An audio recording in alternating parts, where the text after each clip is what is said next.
Yon mga masters, bali 8 videos, araw-araw tuwing umaga na po tayo mag-a-upload. Maraming salamat sa mga solid kong masters dyan na patuloy pa rin na sumusuporta sa aking mga ina-upload na kwento o videos. At sa mga hindi nag-skip, maraming salamat po sa inyong lahat. At mag-iingat po kayo palagi and God bless. Magandang gabi mga masters, bali ngayon po ay 8 videos po ma-upload ko po sa aking YouTube channel.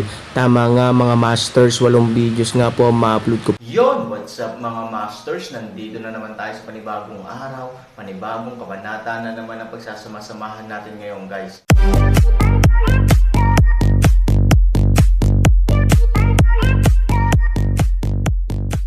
Bali mga masters, kung bago ka pa lang po sa aking YouTube channel, please click the subscribe button, lalong-lalo na po yung notification bell guys, para maging connected pa rin tayo sa isa't isa at maging updated kayo sa mga susunod ko pang video. Bali mga masters, bago natin umpisahan ng kwento ay mag-shoutout po muna tayo para sa mga solid nating tagapakinig. Shoutout kay Richard De La Cruz at shoutout kay Eric James. Yun na nga mga masters, no? Bali hindi na ito patagalin. In 3, 2, 1, let's go!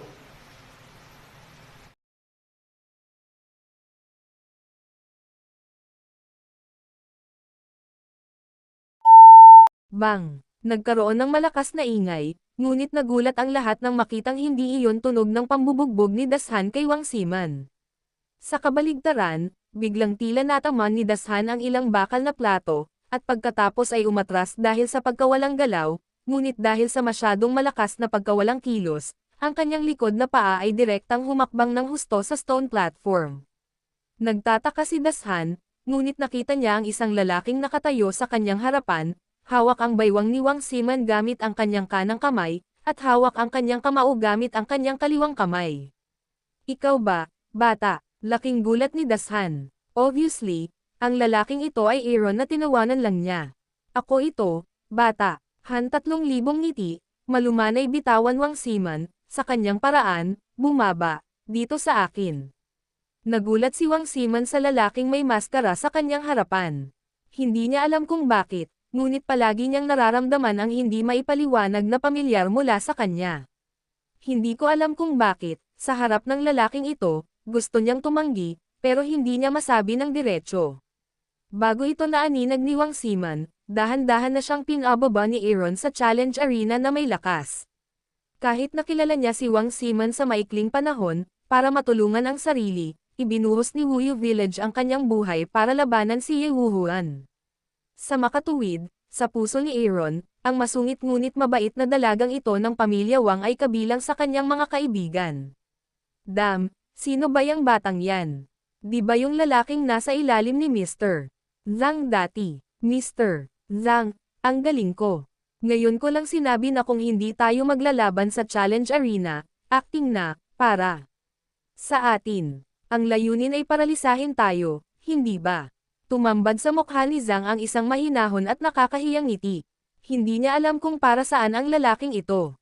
Siya ay lubos na nalilito, masyadong, okay. Medyo ang galing. Kaya nitong kunin ang kamao ni Dashan gamit ang isang kamay. Haha, so what? Nakita na lang ni Dashan na babae ang kabilang party kaya naawa siya. Hindi man lang siya matigas ang kamay. Ngayon naman si Boy. Haha, one blow will kill him. Panipi, tama. At ang tusong galaw ng batang lalaki ay biglang umakyat muli kay Dashan, kung ito ay gagana, ang taong iyon ay medyo mabuhok. Isang grupo ng mga tao pagkatapos, para sa paglalaro ng Aaron hindi mapansin, pagkatapos ng lahat, ganap na nasakop sila ng pagganap ni Dashan. Mabilis na nagsimula si Wang Dong sa oras na ito, kinuha si Wang Siman, na ibinaba sa entablado, at tumingin sa kaliwat kanan dahil sa takot na magkaroon ng anumang pinsala ang kanyang anak. Para siyang manok na patay na may sakit. Tumingin si Wang Siman sa likod ni Aaron sa challenge arena at mamulong. Mapait na ngumiti si Wang Dong, gago, huwag kang magsalita ng walang kaparirikan. Sa stand, nakasimangot sina Fu Mei at Fu Tian, kabilang ang isang grupo ng mga senior executive ng pamilyang Fu. Yung tipong, yun ba yung dumating para tulungan tayo sa simula? Hindi ko alam. Parang halos kapareho sa mga maskara. Gayunpaman, napakaraming tao ang nagpapanggap na mga taong nakamaskara kamakailan. Ano pa, Iba na ang pamilya ko ngayon. Naglalakas loob ba ang lalaking iyon na pumunta dito para mamatay sa panahong ito? Sa aking palagay, dapat silang mangingisda para sa katanyagan at reputasyon. May sarili silang kakayahan, kaya napipilitan, para maging mga sangla para sa mga mayayamang amo na ito at maghanap buhay lang. Nang marinig ito ng isang grupo ng mga senior executive, medyo napahinga sila. Sa mga kinatatayuan, si Dashan ay hindi kasing relaxed ng iba. Sa kabaligtaran, pawis na pawis ang kanyang noo. Ang kamao na hawak ni Aaron ay biglang naging napakasakit. Hahawakan na, sana ng kamay ni Aaron si Fang Fo. Sinubukan niyang hilahin ito pabalik, ngunit hindi ito nakatulong. Ang kamay ni Aaron, na parang vice, ay dumaikit sa kanyang kamao. Imposible, imposible, paano ka magkakaroon ng ganyang lakas? Kakaibang tiningnan ni Dashan ang kamay ni Aaron. Sa susunod na segundo, wala siyang pakialam sa kanyang imahe, at sinubukang hilahin ang kanyang kamay. Sa kanyang pagsusumikap, humakbang pa ang kanyang mga paa sa mga bitek sa platapormang bato, na sapat na upang ipakita kung gaano kalakas ang lakas ni Dashan. Pero kahit ganun, hindi makagalaw ang kamay niya. Ang mga bin ay malalaking pawis sa kahabaan ng noo ng bundok na patuloy na lumalabas. Ang hirap, sobrang hirap, so gusto mong lumabas. Well, ayon sa gusto mo. Han 3,000 biglang ngumiti, kaliwang kamay ng maluwag.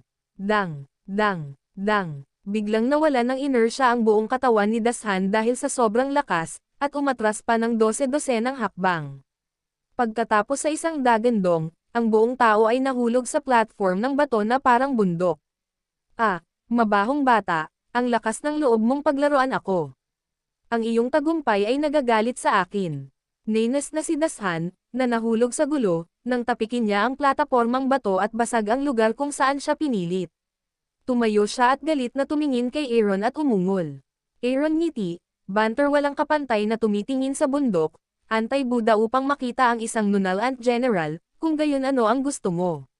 With that, bigla niyang ikinumpara ang isang international middle finger, isang daliri. Damn, what does that guy mean? Is this an insult to Dashan? Nagkaroon ng maraming diskusyon sa karamihan. Anong ibig mong sabihin, mabahong bata? Paiya ako. Sa tingin mo ba hindi ko alam ang ibig sabihin ng vertical middle finger? Galit na galit ni Dashan. Kahit saan ginamit ang gitnang daliri, paanong hindi niya ito maiintindihan? You misunderstood. Hindi ko sinasadya. Han 3,000 ngiti, at pagkatapos ay ang mga salita ay hindi nakakagulat patay endlessly, gusto ko lang sabihin sa iyo ang kakayahan na ito, maaari kong hawakan ka sa isang daliri. Damn, iyon ang ibig sabihin ng lalaking ito. Damn it, masyadong mapanglait.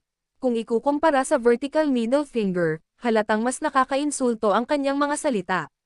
Si Dashan ang paboritong estudyante ng kakaibang Power Master. Hindi matatawaran ang kanyang kapangyarihan.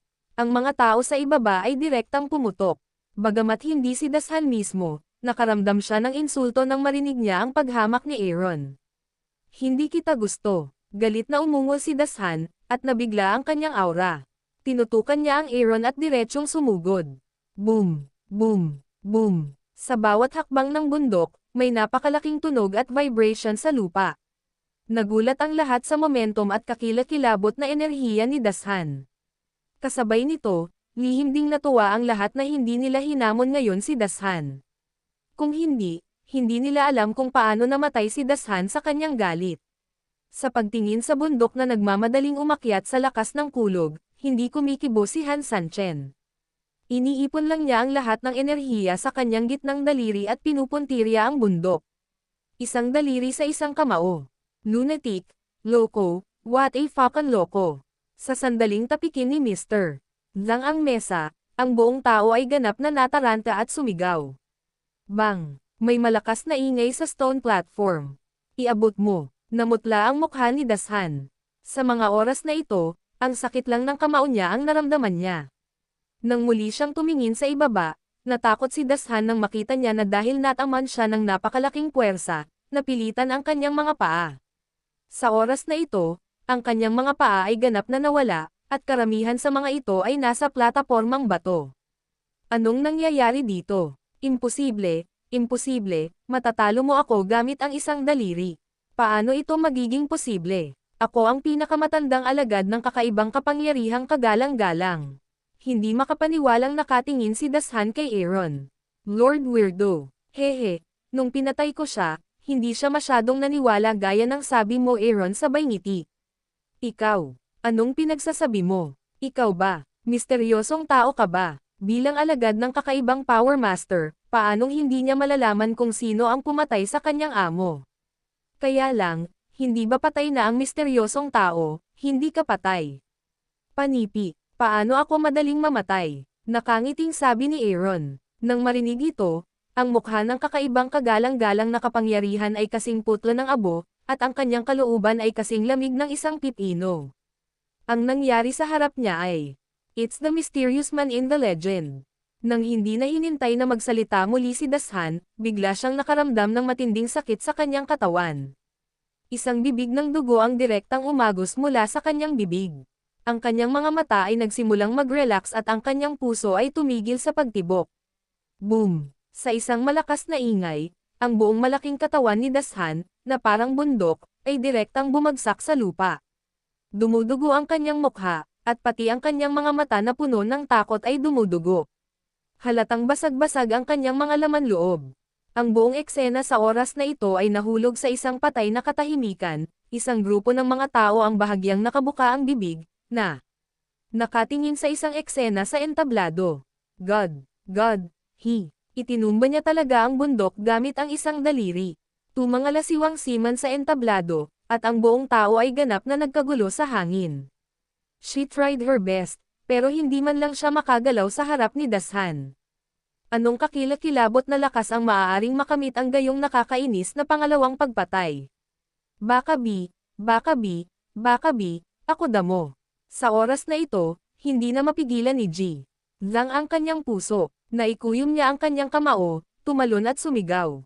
Ano? Sa itaas at sa ilalim ng mga kinatatayuan, halos magkasabay ang dalawang tandang, at pagkatapos ay sabay na tumayo ang dalawang magagandang figure.